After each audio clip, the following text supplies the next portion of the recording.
उसे कहना बिछड़ने से मोहब्बत तो नहीं मरती।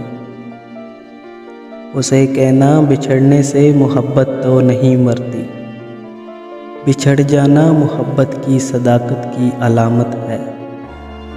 मोहब्बत एक फितरत है, हाँ फितरत कब बदलती है।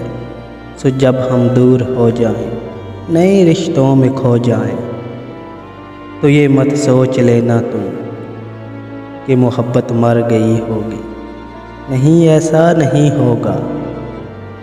मेरे बारे में गर तुम्हारी आंखें भर आएं, छलक कर एक भी आंसू पलक पे जो उतर आए, तो बस इतना समझ लेना, जो मेरे नाम से इतनी तेरे दिल को अकीदत है। तेरे दिल में बिछड़ कर भी अभी मेरी मोहब्बत है। मोहब्बत तो बिछड़ कर भी सदा आबाद रहती है। मोहब्बत हो किसी से तो हमेशा याद रहती है। मोहब्बत वक्त के बेरहम तूफान से नहीं डरती।